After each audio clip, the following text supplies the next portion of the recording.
paganda. Nanawagan po. Nanawagan po.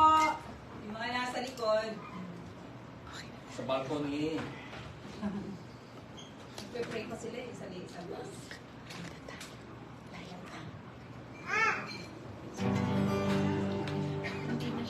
Good afternoon, everyone. At good to see you this Sunday. And Praise the Lord. salamat sa Panginoon at nagtipon-tipon tayo ulit dito for His glory and honor. Before we start, let us pray. Our loving Heavenly Father, we thank you, O God, for another day you have given us to gather together to worship you, O Lord, in spirit and in truth. Lord, cleanse our hearts and our minds sa mga hindi ko na nais-nais at mga kasalanan ko namin. As we worship you today, O Lord, may you guide us, may you fill us with your Spirit. And give us wisdom, O Lord, and understanding your word that you have prepared for us already today. Lord, we bless lahat po ng papuri ay para po sa inyo, O Lord. For you are a God that is good all the time. In Jesus' name we pray. Amen. Amen. For our call to worship, let us read Psalm 100 verses 1 to 5. Shout for joy to the Lord, all the earth. Worship the Lord with gladness.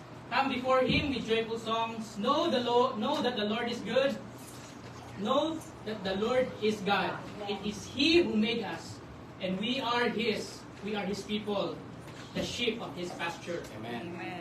Enter His gates with thanksgiving and His courts with praise. Give thanks to Him and praise His name. For the Lord is good, and His love endures forever. His faithfulness continues through all generations. Amen. Amen. Indeed, God is good Amen. all the time. Amen. As we, after those praises, let us sing, God is good all the time. God is good all the time. He put a song of praise in this heart of mine. God is good all the time. He put a song of praise in this heart of mine. God is good.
your glory revealed, and worship you.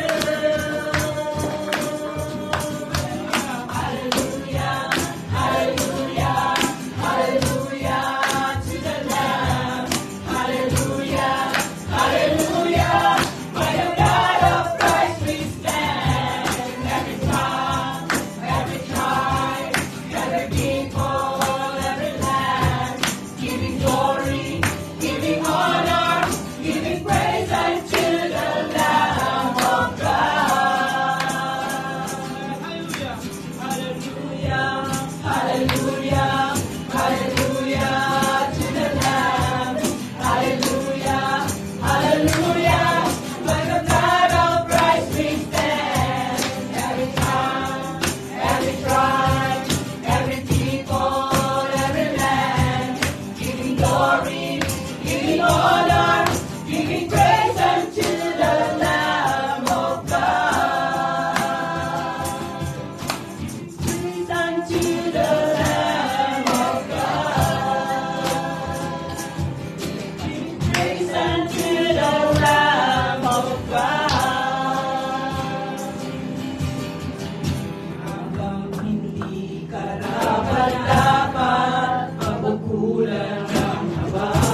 wala kang katulad, wala nang hihigit sa'yo, wala kang katulad, wala nang papantay sa'yo, ikaw ang Diyos, noon pa man, maging ngayon at kailanman, sa habang panahon, wala kang katulad. Indeed, Lord, wala po kayong katulad.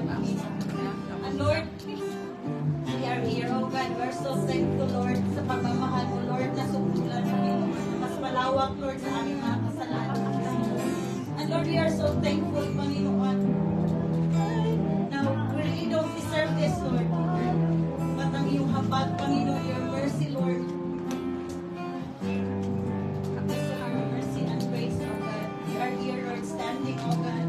And Father, we just want to thank you, Lord, for everything, Panginoon. Lord, you deserve, Lord, all the glory, all the honor, Yes, Panginoon. Lord. All the praises, oh God, all the worship, Lord. Because you are our God, Lord. You are our God. Na puno ng pagmamahal. Lord, kami po ang deserving, Panginoon, na maging mag-take ng punishment, Panginoon. But Lord, you took it, Panginoon, because of your love. And Lord, we just want to thank you, we just want to declare, Lord, your love, oh God, your goodness, Lord, sa buong mundo, Panginoon, na ikaw ang Diyos na walang katulad. Yes. Ikaw ang Diyos na mapagmahal. Yes, Jesus. Let us sing it once again, wala kang Katulad, wala nang hihigit sa'yo, wala kang katulad, wala nang papantay sa'yo, ikaw ang Diyos, noon pa man, maging ngayon at kailanman, sa habang panahon, sa habang panahon, sa habang panahon, wala kang katulad. Yes, Lord, all glory, honor is for you and you alone for deserve it. In Jesus' name we pray. Amen.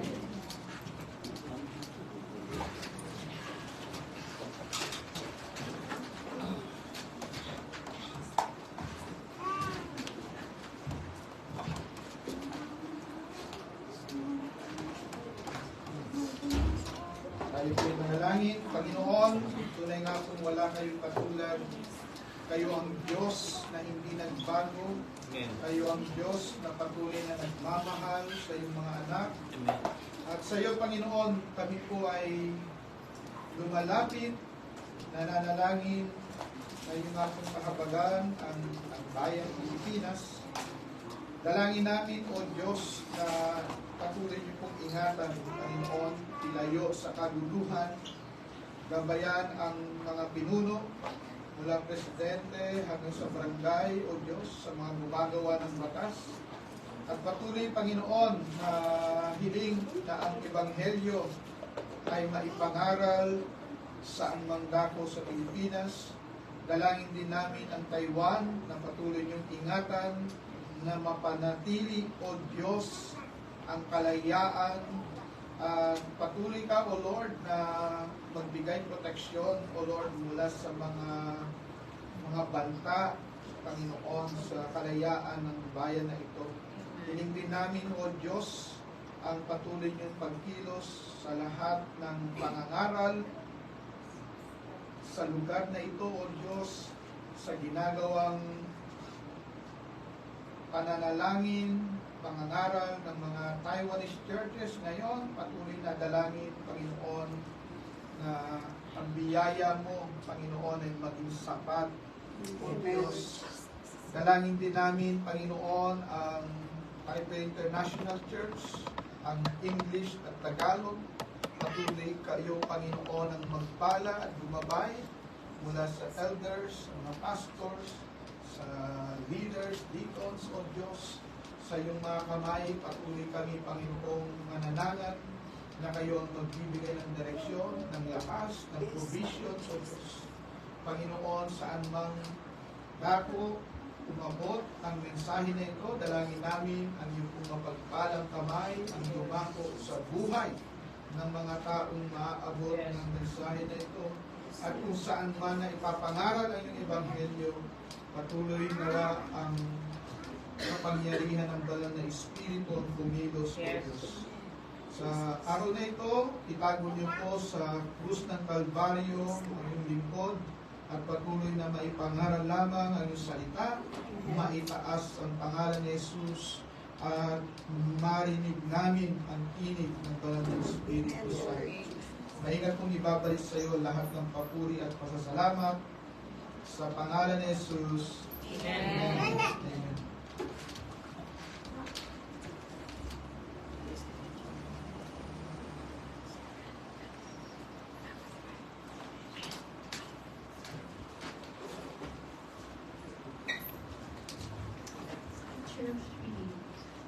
Our reading for today is taken from the book of Joshua, chapter 5, verses 2 to 12. At that time, the Lord said to Joshua, "Make flint knives and circumcise the Israelites again." So Joshua made the flint knives and circumcised the Israelites at Gibeah Haraloth. Now this is why he did so. All those who came out of Egypt, all the men of military age, died in the desert on the way after leaving Egypt. All the people that came out had been circumcised, but all the people born in the desert during the journey of Egypt had not. The Israelites had moved about in the desert 40 years until all the men who were of military age when they left Egypt had died. Since they had not obeyed the Lord, for the Lord had sworn to them that they would not see the land that they had solemnly promised their fathers to give us, a land flowing with milk and honey. So he raised up their sons in their place, and these were the ones Joshua circumcised. They were still uncircumcised because they had not been circumcised on the way. And after the whole nation had been circumcised, they remained where they were in camp until they were healed. Then the Lord said to Joshua, "Today I have rolled away the reproach of Egypt from you."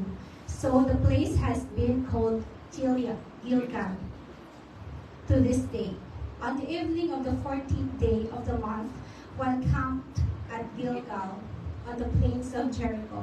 The Israelites celebrated the Passover.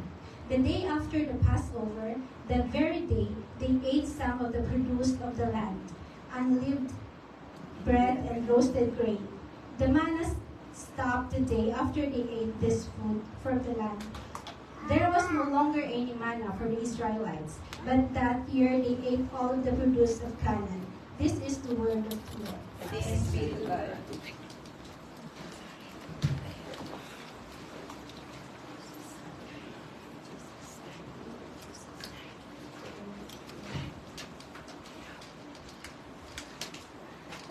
Amen.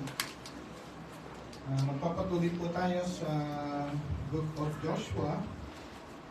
Sa Joshua chapter 5 po tayo. Ito yung panahon na ma-full blown na yung transition mula sa generation ni Moses to generation ni Joshua. No?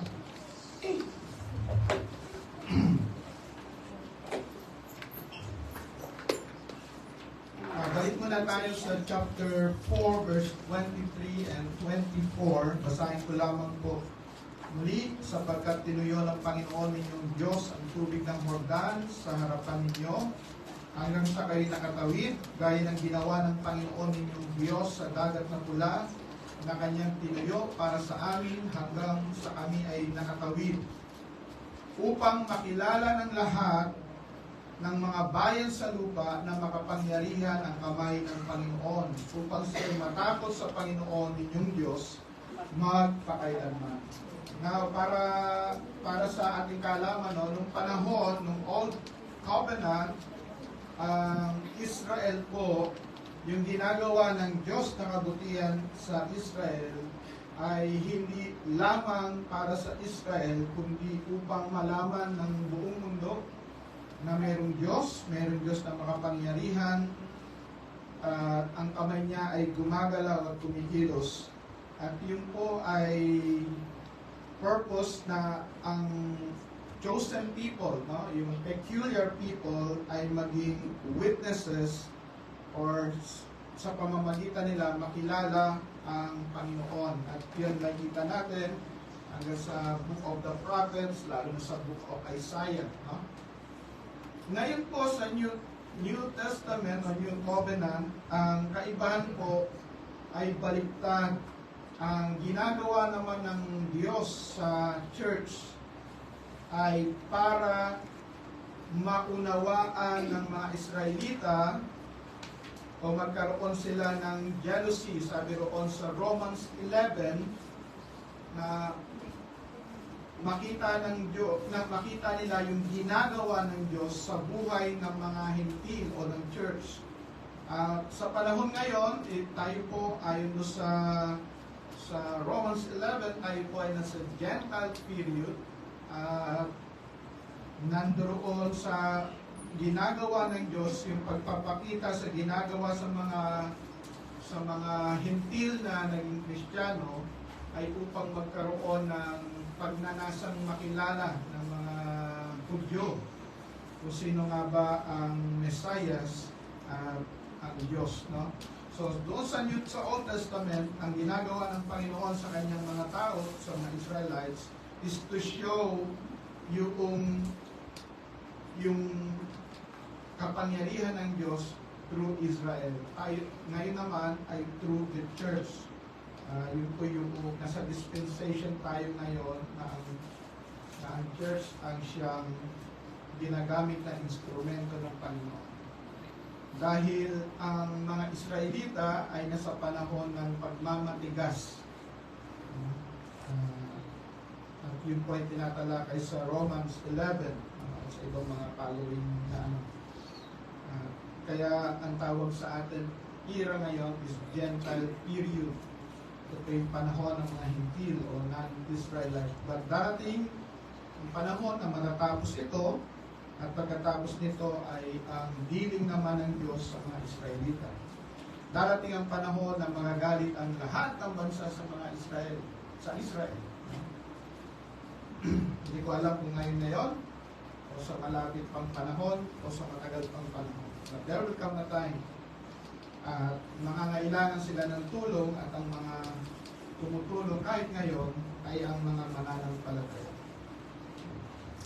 So, punta na lang tayo doon sa ating text sa Joshua 5 verse 1. Dahil ito ay narrative, ito ay pakwento, ating po siyang papasagahan para makita natin ano ba yung pag-uusap. Sabi dito, nang mabalitaan ng lahat ng mga hari ng mga Amoreyo na nasa kabila ng Jordan sa dakong kanluran, at ang lahat ng mga hari ng mga Kananeo na nasa tabing dagat, kung paanong pinatuyo ng Panginoon ang tubig ng Jordan sa harapan ng mga anak ni Israel, hanggang sa sila ay nakatawid, nanlumo ang kanilang puso at sila'y nasira ng loob dahil sa mga anak ni Israel. No? Yung mga hari raw na wala ng puso o nawala ng lakas ng loob, sila po ay natakot. Bakit? Dahil sa ginawa ng Diyos na himala, na yung malaking tubig ay pinahinto niya at nakalakad sa tuyong lupa ang mga Israelita, yung mga Israelita na sa panahon ni Joshua o yung Joshua generation, no? So magkaiba po ito, wala na po yung mga dati, no? Yung mga nauna. Ito na po yung pumalit, okay? Sa 2-4, mababasa natin, sinabi ni Yahweh kay Josue, kumuha ka ng batong matalim, gawin mong panghiwa at tuliin mo ang mga kalalakihan ng Israel o flint stone, flint knives. No? Ngayon ho, mga kapatid, kung makikita ho natin, pag binalikan natin yung pagtayo ng tabernacle, pinagbawal ng Diyos na gumamit sila ng mga matatalim na bakal, no? no, para sa paggawa nung tabernakulo. Kasi po, meron kong pinapahiwatig ang Diyos doon, no, na hindi by human ingenuity yung kanyang ang paglilingkod sa kanya. Okay. At nung panahon na yon, yung clip knives o yung matalim na bato, ito po ay nagko-consider na natural yan, hindi yan gawa ng tao, therefore mayroong kamayan ng Panginoon. Ganun yung kaisipan mo. Okay, verse 3, gayon nga ang ginawa ni Josue, tinuli niya ang mga lalaki sa isang lugar na tinatawag na burol ng pagtutuli. Ginawa niya ito sapagkat namatay na ang lahat ng mga lalaking may sapat na gulang upang makipagdigma sa panahon ng paglalakbay noong sila'y umalis sa Ehipto. So yung wala na yung generation na nilid ni Moses at ito po ay bago ng henerasyon. No? Okay.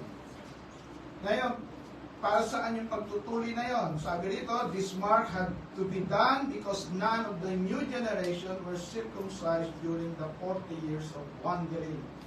Now, kung magwa-wander kayo, mga kung gaano na natatanda itong mga, di ba? Talagang, yun, no? Medyo matagal-tagal na yun at bato pa yung Tigas na pastor.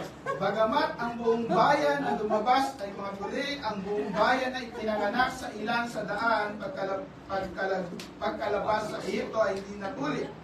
Sapagkat ang mga anak ni Israel ay lumakad na 40 taon sa ilang hanggang sa ang buong bansa sa makatuwid ang mga lalaking mandirigma na lumabas mula sa Ehipto ay nalipol sapagkat hindi nila dininig ang tinig ng Panginoon. Now, remember yung nangyari, di ba? Na sa Book of Numbers, na kung saan ay nakinig sa mga spy, sa 10 spies, yung sa mga 10 espiya, itong lahi ng Israel sa panahon ni Moses, no? Yung Moses generation nakinig hindi sa tinig ng Panginoon, nakinig sila sa tinig ng tao. Okay. Sa kanila ay isinumpa ng Panginoon na hindi niya ipapakita ang lupain na ipinangako ng Panginoon sa kanilang mga ninuno na ibibigay sa atin ang lupaing dinadaluyan ng gatas at pulot. Okay, next, sa verse 7 and 9, kaya dinuli ni Josue ang kanilang mga anak na ipinanganak na kahalili nila sapagkat hindi sila tuli, yamang hindi sila tinuli sa daan ng kanilang matuli na ang buong bansa na natili sila sa kanilang mga lugar sa kampo hanggang sa sila'y gumaling at sinabi ng Panginoon kay Josue, sa araw na ito'y iginulong ko palayo sa inyo ang kahihiyan ng Ehipto. Kaya't ang pangalan ng lugar na yon ay tinawag na Gilgal hanggang sa araw na ito. Yung receiving of the mark po, yung circumcision kasi is mark of the covenant. And then it took away yung reproach ng Egypt doon sa mga anak ng generation ni Moses. At ito po ay sumisimbolo na may bagong season, no? Nasa bagong panahon na sila, yung panahon na yan. At throughout the Bible, nakikita natin yan, no, na ang Diyos ay pwedeng magpasimula o magpanibagong simula. Matatandaan natin na dumating sa panahon na naging masama yung mga tao mula sa panahon ni Adan hanggang sa panahon ni Noe. At sa panahon na yon, yung si Noe na lamang yung tinatawag na righteous, at siya po ay nangaral, no, ng matagal, subalit ang naligtas lamang ay yung kanyang pamilya. Naging matapat siya sa kanyang tungkulin at ang naligtas lamang ay yung kanyang pamilya, no? Yung kay Moses, ay kay Noah, no? Kaya nagkaroon ng Noahic Covenant at yung sa Noahic Covenant may ang pinakasimbolo nyon yung rainbow, no? Na hindi na sisirain ng Diyos o hindi na parurusahan ng Diyos ang mga tao sa pamamagitan ng baha. Okay. And then dumating na naman, tumakbo yung iba't ibang henerasyon at ganoon na naman at nagtayo ang Panginoon o nagpanibagong muli ng pagkikipag-ugnay ang Diyos sa tao, at ang sumunod naman ay kay Abraham. At yun po yung ginagawa ngayon, o yung Abrahamic Covenant, no? Ito po ay nasimulan kay Abraham. Okay. So, yun po yung takbo niyan, no, ng Old Testament. Habang ang mga anak ni Israel ay nagkakampo sa Gilgal, okay, yeah. 5:10 to 11, habang ang mga anak ni Israel ay nagkakampo sa Gilgal, ay kanilang isinagawa ang Paskwa ng ika-14 na araw ng buwan sa kinahapunan sa mga kapatagan ng Jericho. Kinabukasan, pagkatapos ng Paskwa ng araw ding iyon, kanilang kinain ang bunga ng lupain, ang mga tinapay na walang pampaalsa at ang sinangag na trigo. No, so ang Israel nag-camp na sa Gilgal, kung saan din nilagay nila yung 12 stone. No? For 14 days of the same month, they celebrated Passover. At yun din yung mga panahon na sila ay nagpapagaling. At dito naman, ang Paskwa naman ay nagsimula sa panahon ni Moses. No? So, Abraham, tapos pagkatapos niyan, kay Moses, at yung kay Moses na po, yung patungkol sa Paskwa o yung inalay na lamb, no? Nagsisimbolo naman sa ating Panginoong Jesus na ito po ay gagawin na yung Lamb of God ay iaalay hindi lamang para sa kasalanan ng isang pamilya o kasalanan ng isang tao, kundi para sa kasalanan ng buong sanlibutan. Ang kordero ng Diyos ang mag-aalis ng sala ng sanlibutan. Okay. Then, tignan nun natin. May nangyaring kakaiba dito sa verse 12. At ang mana ay huminto kinabukasan, pagkatapos na sila'y makakain ng bunga ng lupain, at hindi na nagkaroon pa ng mana ang mga anak ni Israel, kundi kanilang kinain ang bunga ng lupain ng Kanaan. Ng taon din yun. No? So, minto yung mana. Now, remember yung mana po, ito po yung supply ng Panginoon na kinukuha ng mga Israelita nung sila ay nasa panahon ng wilderness. Every morning, except pagka may Sabbath, no? Every morning, so 6 days a week, kukuha sila ng mana, at yun po ay sapat para sa kanilang pangangailangan. Hindi sila pinagkulang ng Panginoon, hindi sila ginutom, at ang Panginoon ay patuloy na nag-supply habang sila ay nasa wilderness. Now remember, yung tagal nila sa wilderness ay hindi iyon ang perfect will ng God. Ang gusto ng Panginoon, makapunta sila sa lupang pangako. Pero yung generation ni Moses ay hindi nanampalataya at hindi sila nakapasok sa lupang pangako. At iyon na nga, itong generation naman ni Joshua ay papasok na sa lupang pangako. At kung papaano importante na ang kakain ng Paskwa, no, ay meron kong covenant sa Diyos, makikita natin, inuna muna yung Abrahamic covenant, yung pagtutuloy, yung circumcision, bago yung Paskwa, yung sa Mosaic na, no? So ito po mga kapatid, napaka-importante ng mga bagay nito sa pagpunawa natin sa development ng revelation ng Panginoon o yung mga nasusulat sa Biblia, na ito ay patuloy pong pagre-reveal ng Diyos sa kanyang kalooban. Kung gusto nyong makita yung sa simula, sa Book of Genesis, tinatalakay naman natin yung Book of Genesis tuwing midweek, no? Tinatalakay natin yon. Okay. Para mas maunawaan natin ano ba yung pagkasunod-sunod, yung sequence ng mga pangyayari sa salita ng Diyos. At the same time, mas maunawaan natin ang Biblia.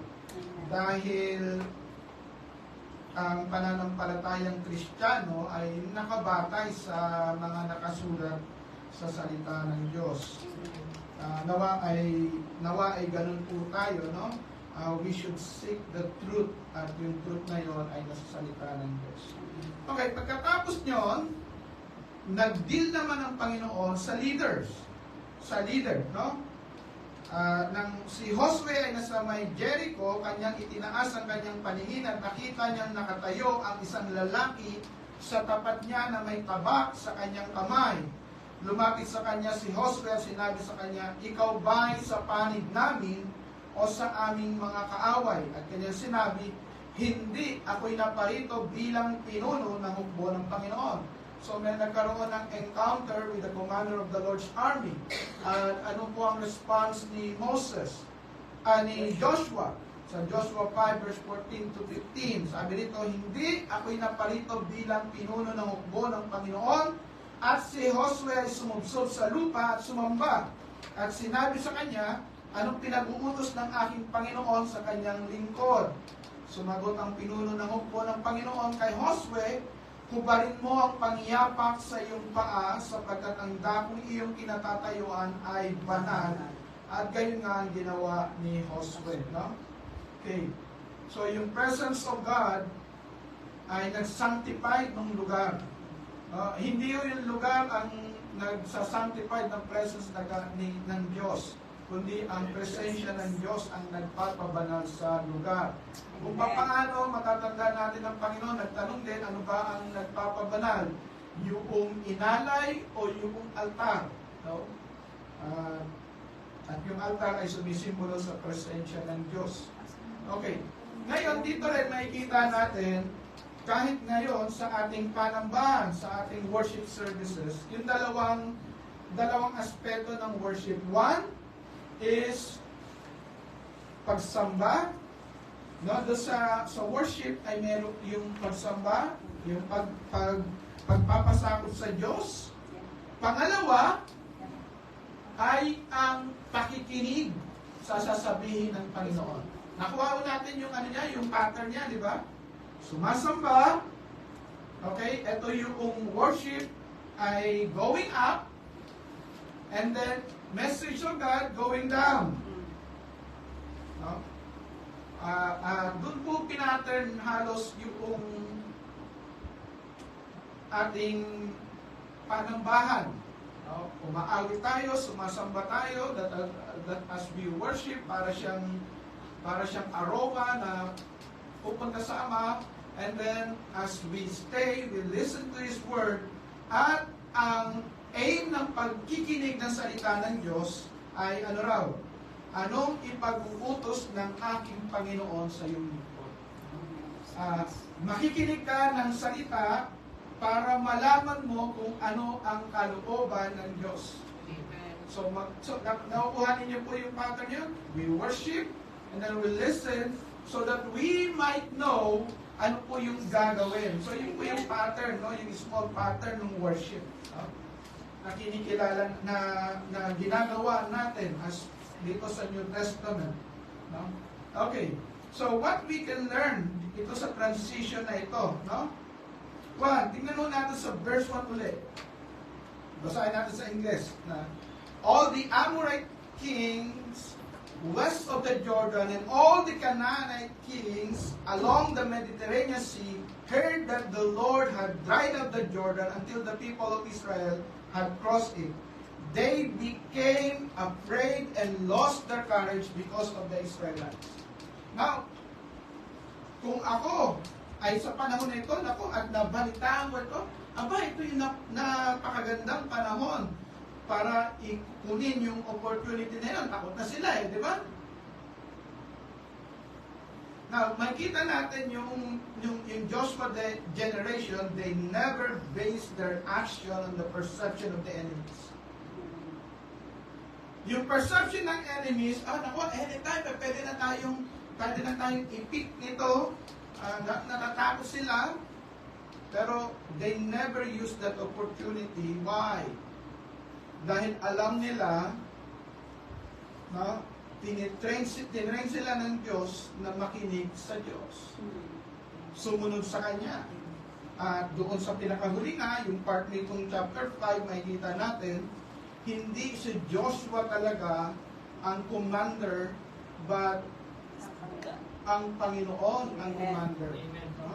At tayo po ay nagpapasakop doon. At maraming pagkakataon sa buhay, maaari tayong mag-base sa experience, maaari tayong mag-base sa sasabihin ng mga tao, maaari tayong mag-base sa mga data na makikita natin, pwede tayong mag-base sa current situation, ano, at akalain natin na ginagawa natin yung kalooban ng Diyos.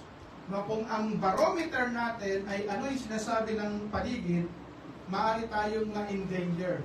Ang isa sa mga ganoon na nangyari doon sa Revelation, sa aklat na Revelation, is yung Church of Sardis. Yung Church of Sardis, no, siya po, yung Sardis po ay isang mayamang lugar. Ito po ay mataas, parang bagay 1,500 feet above sea level, no?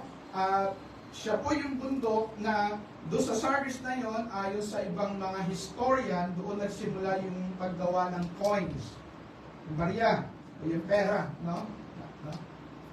And then, siya po ay isang lugar na financial center ng kanyang kapanahunan, isa sa pinakamahalagang syudad ng Roman Empire.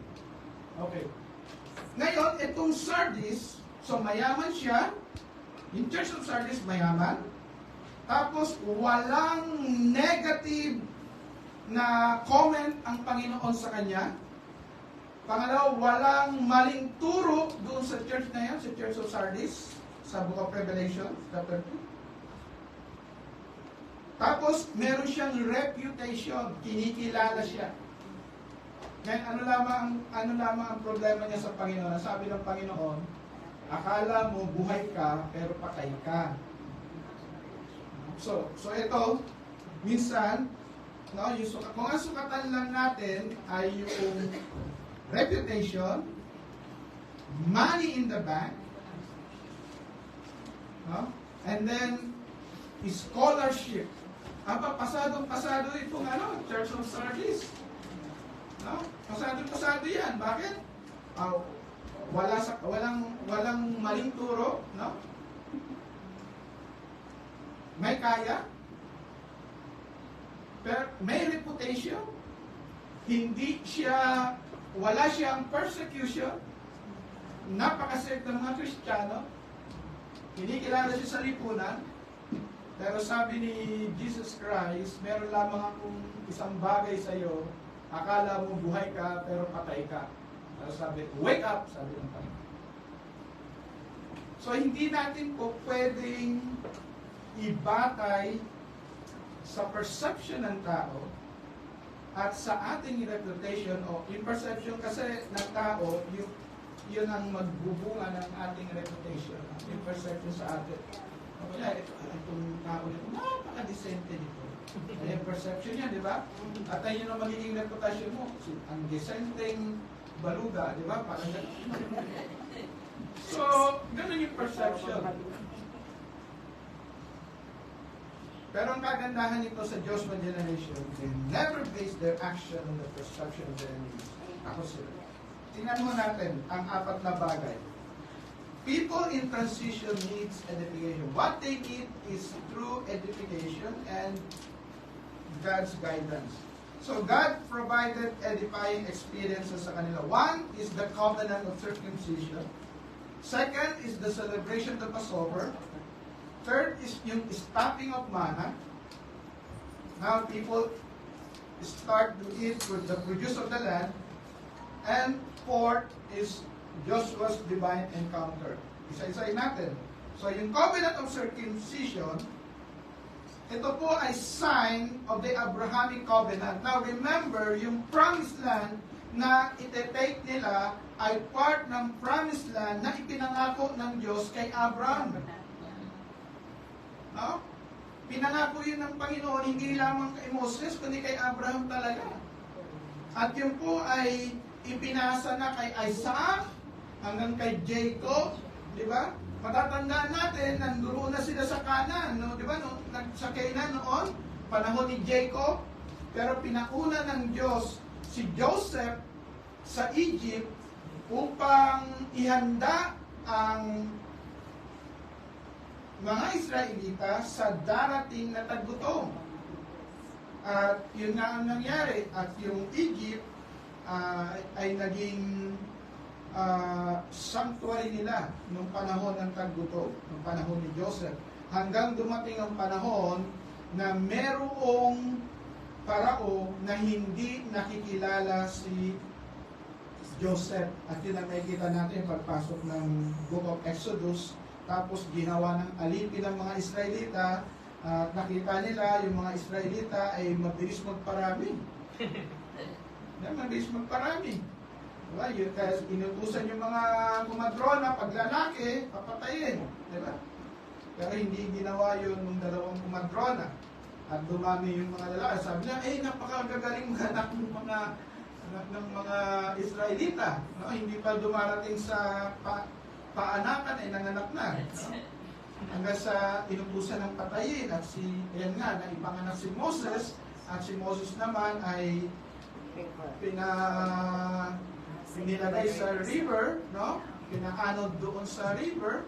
Hindi si Moses, no? Nilagay sa isang basket, pinaanod hanggang sa doon, hanggang sa maangkon noong prinsesa o anak ng Parao. At si Joseph din ang nag-alaga. Si Joseph po, siya po yung nanay ni Moses. Hindi po siya yung anak ni Bilma. So siya po, si Joseph po, yun po ay pangalan ng mama ni Moses. Okay. So yun po yung takbo ng istorya na yan. Now, sabi rin sa Genesis 17 verse 10, every male child among you shall be circumcised. Ito po yung panahon ng pag-umpisa ng Abrahamic Covenant. At inulit yon sa Acts chapter 7 na yung covenant of circumcision was given to Abraham. No? Kaya mayroong Abrahamic Covenant. At ito po ay sign na ng Diyos guaranteeing na ipoposes ng Abrahamic line ang promised land. At ngayon, ayon sa Galatians, sa pamamagitan ng pananampalataya, tayo po ay nakasama doon sa line ni Abraham. Okay? Darating ang panahon, yung mga nakasama yun, tayo po ay spiritual lineage ni Abraham, tayo po ay makakasama doon sa panibagong langit at lupa. At yun po ay nakikita natin sa Book of Revelation. So yung mga kapatid, kaya po ito, ganito ko pinapresent. Kasi may maaaring dumating kayo na may magsasabi, naku yung Biblia, gawa lang yan ng tao. Ganyan. Sinulat lang yan eh. Ngayon, kung titignan ho natin mga kapatid, more than 1,000 years isinulat, no? 1,500 to 1,600 years yung pagsulat ho ng Biblia. At mula Genesis hanggang Revelation, iisa lamang ho, dugtong-dugtong po yan. Tayo nga lamang ho makinig lamang kayo ng mahilig naman tayo makinig doon sa mga balita ng mga TikTokers, no? Ng mga vloggers. Iba-ibang yan, no? Isang balita, napakaraming version. Pero hindi po yung salita ng Diyos. Ang salita ng Diyos ay isa lamang ang tema, yung pagliligtas ng Panginoon sa mga tao sa pamamagitan ng kanyang Messiah. No? Okay. The covenant of circumcision. Okay. Second ay yung the celebration of the Passover. Bakit napaka-importante nito? Di ba, papasok sila sa promised land, bakit kailangan pa namin na i-celebrate yung Passover? No? Now, there are times that we need to commemorate the past in order to prepare us for the coming testing. No? At mga kapatid, yung pagkuha sa promised land, it took them 50 years. No? 40 to 50 years yung pagkuha ng promised land. Kaya nga ho, tumanda si Caleb no? Alam niyo si Caleb, 85 years old nung hinihingi niyang kunin yung kanyang part ng promised land. No? So, Hindi po siya biglaan at isang araw, ganon. Kaya nga po, minsan, tayo po, mga mananampalataya, nakakala natin ang pagpapala ng Panginoon. Ako, nakakilala na ako sa Panginoon. Yung pala na ako, hihiga na lamang ako tutulog. Diba? Mga kapatid, no? Lumakad po sila. At sa mga susunod na pag-aaral po natin, marami silang ginawa na nakinig sila sa sinasabi ng Diyos, at sa pakikinig nila sa sinasabi ng Diyos, sila ay nagtagumpay. At sa panahon na hindi sila nakinig, sila ay natalo. Pero hindi na natin pangungunahan yun. Okay. Yung Passover commemorates the deliverance from bondage. Nung sineselebrate na nila yon, ang celebration na yon, hindi na tayo mga alipin. Declaration yon ng liberty. Declaration yon ng freedom. Hindi na tayo alipin. Malaya na tayo. At sa atin ngayon, sa bilang mananampalataya, si Jesus Christ ngayon ang ating Passover Lamb. The slain lamb typified Jesus. Sabi rin sa John 1:29, He is the Lamb of God who takes away the sins of the world.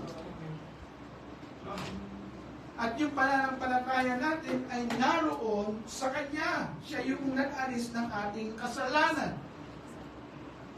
Siya yung kabayaran sa ating kasalanan. Na tayo ang dapat mamatay, siya ang namatay para sa atin.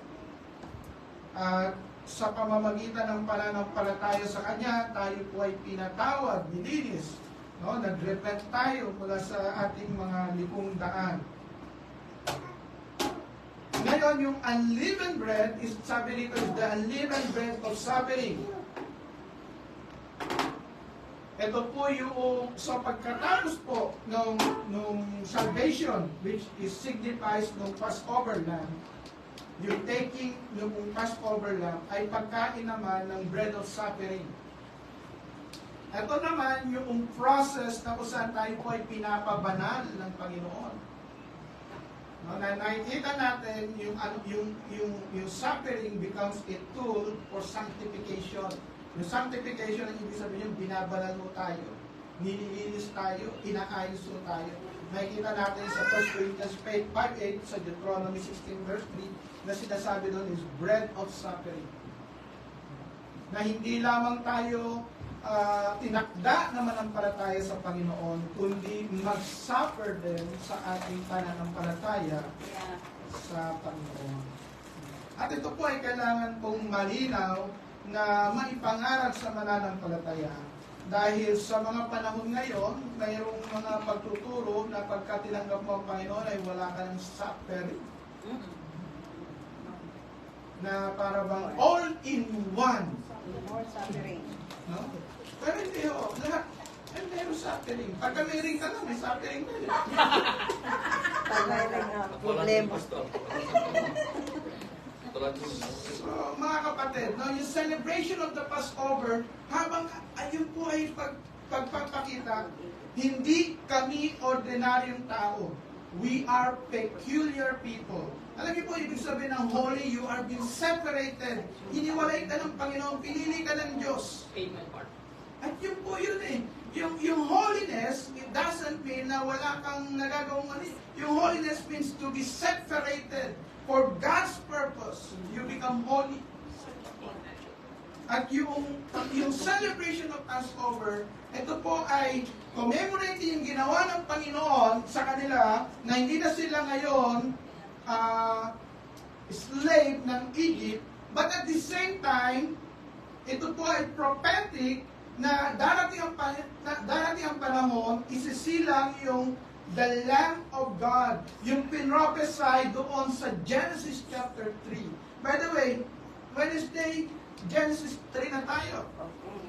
No? Meron pang mga pa-segue na ano, no? Pero ganun po yun, kasi kailangan mo nating maunawaan yung salvific history ng Biblia, na hindi ho tayo yung para hindi ho tayo mabola. Ang dami ho ngayon pumapasok na ano, na natuturo. No, natutulang magsalita sa camera, talagang Bible teacher na.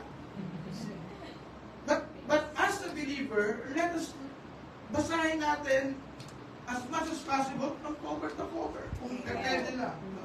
So, kasi magkakadugtong po yan and it will point centered to Jesus Christ. Yung nasa Old Covenant, they are hoping for the Lamb of God. They are hoping because hindi pa dumarating yung Lamb of God. But we who are in the New Covenant, we put our faith. So, yung mga nasa Old Covenant, they look forward. Tayo naman, we look backward. Tinitingnan natin yung faith ko naka-base doon sa ginawa ni Jesus Christ sa cross. Finish. It is finished. Tapos na yon. Binayaran niya yung aking kasalanan. Binayaran niya. Ako ngayon ay anak ng Diyos, hindi dahil sa ginawa ko, kundi dahil sa ginawa ng aking Panginoong Yesus. Kung ang dyablo man ay haharap sa akin na sasabihin, ganito ka, ganito ka, ganito ka. Lahat ng yon, lahat ng paratang ng dyablo, lahat ng yon, binayaran ni Kristo. Amen. Amen. Lahat. Dinil ni Jesus Christ doon sa cross of Calvary. Amen. He is the one who took away the sin of the world. Kaya kung ano man yung ibabato sa atin, mga kapatid, pag kayon ay ating narepent, no? Pinagsisihan natin, hinihingi ng tawad sa Panginoon, manampalataya tayo, sapat at tapat ang Diyos na magpatawad. Ayun po, no? Kaya yung communion mo, kahit ikaw mag-celebrate yun eh. Just to commemorate, Lord, ito yung ginawa mo. Yung tinapay na sumisimbolo sa iyong katawan. Yung katawan na yon, by your stripe I am healed. Lord, yung dugo na yon, by the blood of the Lamb, I could go directly to your presence, to the throne of grace, because of the blood of the new covenant. No? Ibig sabihin yun, hindi na tayo kailangan magdala ng hayop, hindi na tayo kailangan ano man yung magbabalintong ka yan, mag-ano ka. Hindi mo pahirapan sa sarili mo dahil lahat ng paghihirap, ginawa ni Kristo. Amen. Yung po, yung ginawa ng Panginoon sa krus. At yun po yung sineselebrate nila. No? Kapag na sila. Pagkatapos yun, yung stopping. In-stop ng Lord yung mana. Yung mana po, ay the same yesterday, today, at tomorrow. Kinakain nila. Hindi nila alam kung ano yun. Ang ibig sabihin ng mana nga ay, ano ito? Ano ito? Yung mana. Ano ito? Sa Tagalog. Ay, ano ito? No? Biro ninyo, isipin ninyo. Meron ng iba nagre-reklamo kung araw-araw ay noodles di ba? Noodles sa umaga, noodles sa gabi, noodles sa tanghali, noodles sa merienda. Biro ninyo, no? Araw-araw for 40 years. Mana sa umaga, mana sa tanghali, mana sa gabi. Grabe, no? Pero yun po yung kaparaanan ng Diyos. Biro ninyo, kasi dapat kuha na nila yung promise land eh. Pero di ba makikita natin, alam niyo yung istorya ng mana, makikita natin din yung grace ng Lord, even though na yung mga Israelita, they failed. Pero yung grace pa rin ng Lord naroon, even in the midst of failure. Amen. Yung biyaya ng Diyos, no? Sinustain pa rin sila ng Panginoon. Pero hindi yun ang perfect will ng Lord. Yung will ng Lord sa kanila, ang pagkain nila ay kung pumunta sila, makapasok sila sa land na punong-puno ng milk and honey.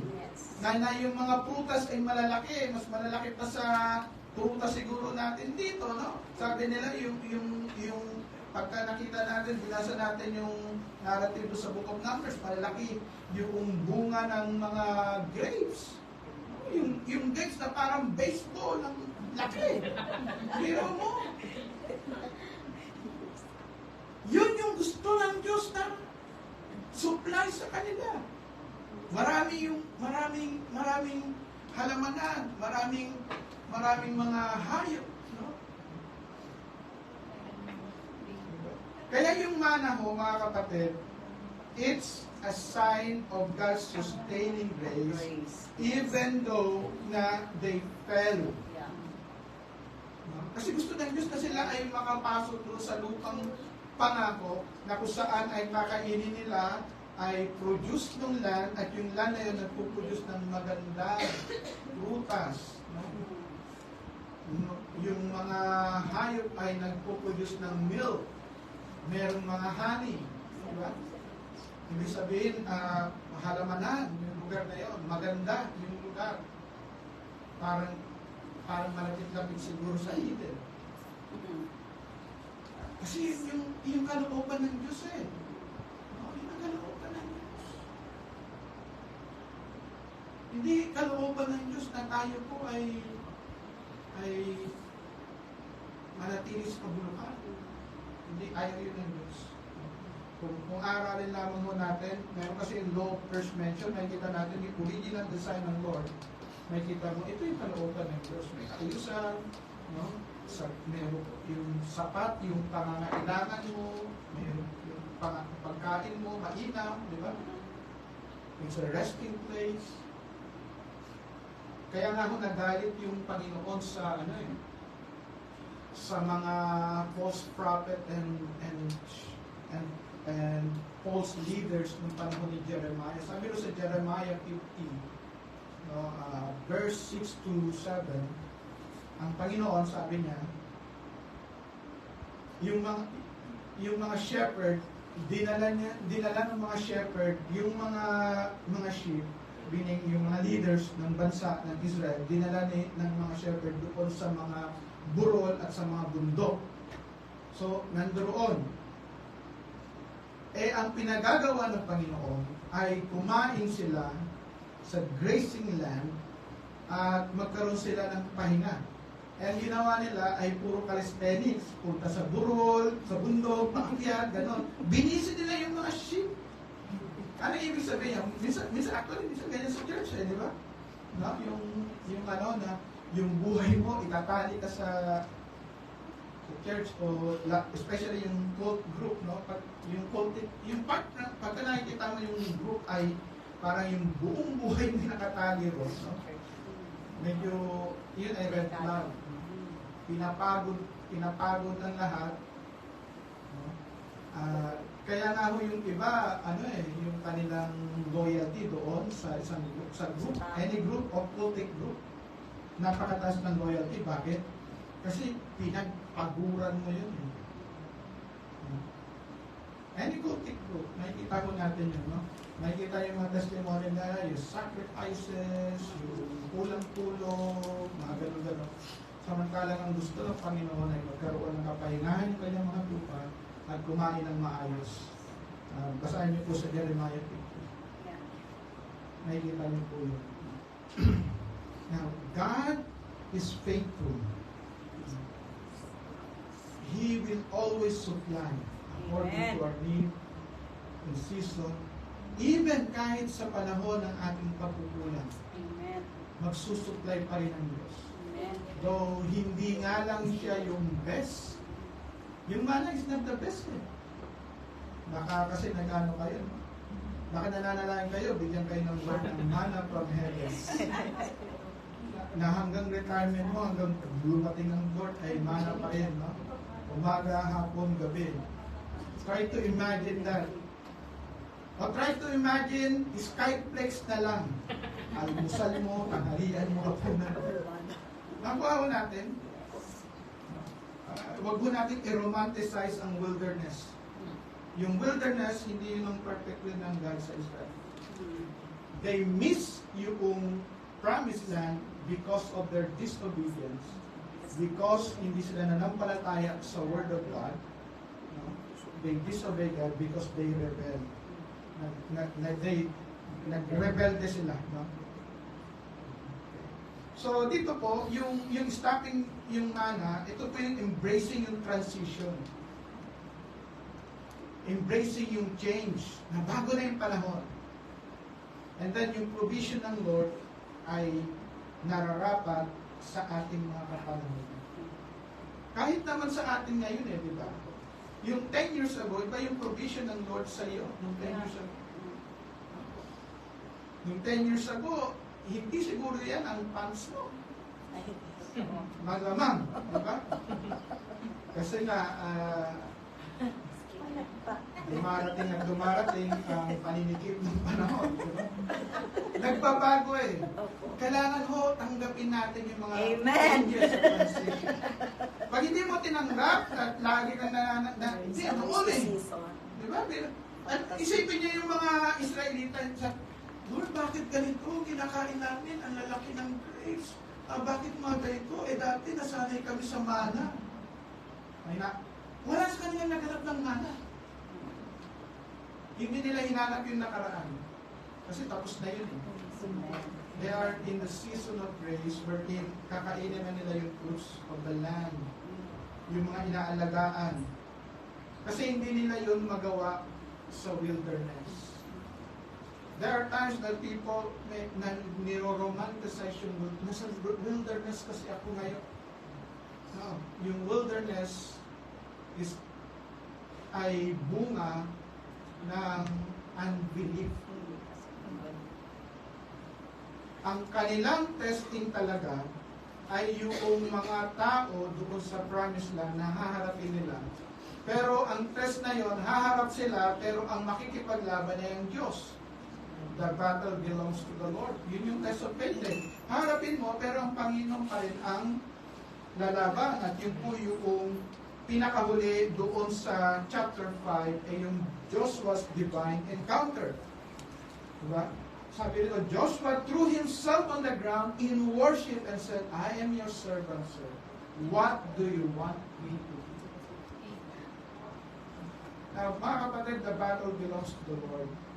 Pero nasa atin yung pagsamba, nasa atin yung pagpapasakot. Lord, ano ba yung kalooban ninyo? Naririto ako upang tugunin ang kalooban ninyo. At tayo po ay nananalangin na magkaroon tayo ng mga personal encounter. Na tayo talaga ay kaugnayin ng Panginoon. Kasi ang Panginoon naman nangungusap sa atin. Ang banal na Espiritu mangungusap sa iyo. Huwag mo sabihin na, pinaninig ka ng tao. Hindi! Kaya nga pagka dumating ako, bibira ako makausap kasi baka may maikwento kayo sa akin at marinig ninyo na kinuwento pa rin. Kaya pag di ako nakipag-usap. All of us ay kinakaugnay ng Diyos. Amen. Sa pamamagitan ng kanyang salita. So nakita ko natin yung pattern doon. Joshua threw himself on the ground. Nagiging beside na. Nagpatira pa siya. Diba? Nag-worship siya, nagpatira pa siya. Pero at may kita natin, hindi natapos doon. Declaration, I am your servant. Meaning, I am willing to do what you want me to do. At naroon po yung listening ears. Kaya nga, we worship God, and then we listen to His Word. And we go out to practice yung Word, yung declaration ng Word of God. At nawa, makita ho natin sa buhay natin, sa anumang laban sa buhay, the battle belongs to the Lord. The battle belongs to the Lord. Kaya nga, biro ninyo. Pwede na nilang sakupin, di ba? Takot na sa kanila yung mga hari. Pero, pagka ginawa nila yon, kanina ang glory. Sa Diyos o sa kanila? Paano pag natalo sila? Maingat na itong generation na to, natuto doon sa failure ng nakaraang generation. Mga kapatid, hindi natin kailangang mag-fail to learn. Hindi mo kailangang ma-scam para malaman mo may scammer. Marami na na-scam. Marami na naloko. Di ba? Kailangan mong matutunan, meron ganoon. Nag-e-exist. There are evil people. Hindi lahat mapapagkakatiwalaan mo. May mga tao na kahit anong ganda ng iyong kalooban, may mga tao na iba ang plano sa iyo. Yeah. Totoo yun. Diba? Kaya nga sabi ng Panginoong Yesus sa mga alagad niya be humble as a dove, be wise as a serpent. Be wise as a serpent. Be humble as a dove. Humble ka, pero wise ka. Hindi lang laging humble. Bakit? Kasi minsan pagka masyado kang humble, ang tingin ng mga tao sa iyo, dahil ikaw ay humble, bobola-bolahin ka lang, humble. Humble-bola. Kaya ho, ang tinuturo sa atin, be wise. Amen. At dito naman, kaya na nila di ba? Pero, sino ang commander? Lord. At doon mo pumapasok pa rin yung pinaka-basic, no? Do not lean on your own understanding. In all your ways, acknowledge Him, and He will direct your path. Amen. Panginoon pa rin ang Panginoon ng ating buhay. No? Makita man natin, nanginginig, para bang, naku, ang lahat ay nagpatayo ng kangkong chips. Gagawa na naman ng kangkong chips. Di ba? Hindi. Tapos gumawa ka, ang dami nang gumawa, wala nang bumili. Nakita kang gano'n, ay yung ginagawa, uso ngayon, no? Ay tapos mag-crowded bahay kayo, kada kabilang bahay, gano'n ang bilit-bilit. Di ba?